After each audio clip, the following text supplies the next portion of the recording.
Why do so many women still not feel pleasure? Why does this still happen, honestly? Why is it that they still can't get there, right?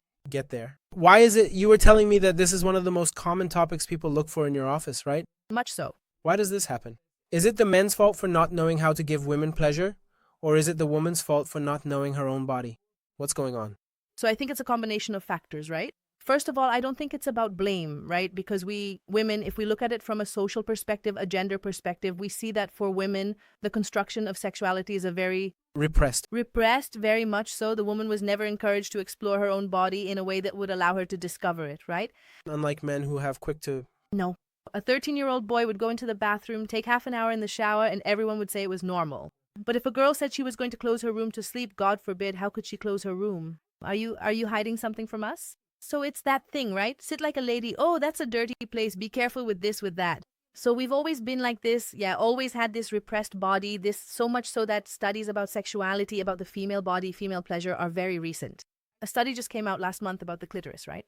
Because up until then, it was believed that the clitoris had about 8,000 nerve endings. And it was discovered that actually it has more than 10,000 nerve endings.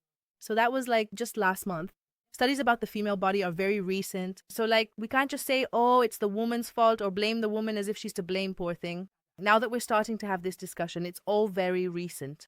So I always address this in my practice. And whenever people ask me, because we're always talking about this, right? When you work in this field, everyone likes to come and talk about it, right? And I always really encourage this discovery, this process of finding pleasure in your own body. So you woman who's watching us, I always recommend female masturbation, which is a topic that's still very taboo. It's a taboo with no limits, really.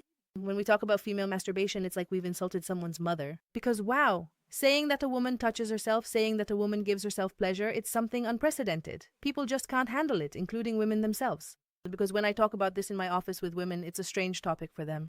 Because, we think, then we also have to make a point of understanding that all of our sexuality has been based on porn, on pornography, and when it comes to the female body and female pleasure, it's really a disservice. So women aren't used to looking at their own bodies, they feel disgusted touching themselves, they feel strange doing it, because after all, there's this whole historical and social construction around the female body. So I try to go down this path of desensitizing in the sense of getting women used to the bodies they have, So looking at themselves in the mirror, it's something I ask my patients and friends, Yeah, how many times have we women gone to the doctor, to the gynecologist, which is the doctor we all see every year, and the doctor has actually given us a little mirror so we could see our own vulva? Never. It's never happened to me. So not even in a medical setting where we're dealing specifically with the part of our body related to sex, do we have access or availability. We don't find professionals open to dialogue, to helping you gain knowledge. So for women, men are used to handling their penis, seeing it since they were kids, exploring, playing, but women don't.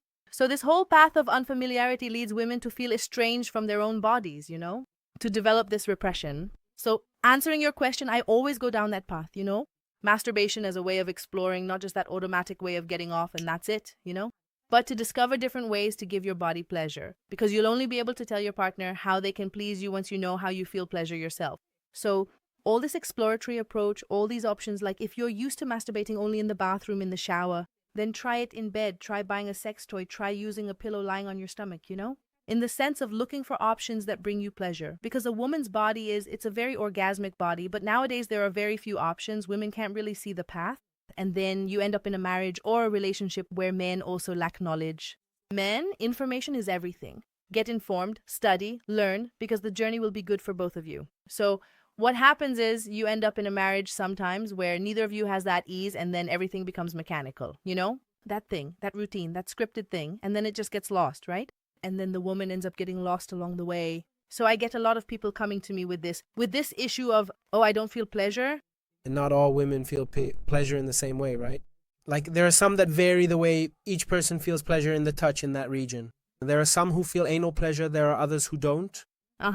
Yes, that's also why I ask, it's not that I'm against it, but before someone researches the 15 ways to give pleasure to a woman, I prefer that the person discover themselves, Go ahead and test it. You can take this little list, but understand that not everything will work out for you because your body is different from the body of the person who wrote it, from the body of another woman who is reading. So keep testing. Exactly what you said. Pleasure is very subjective. It's very subjective.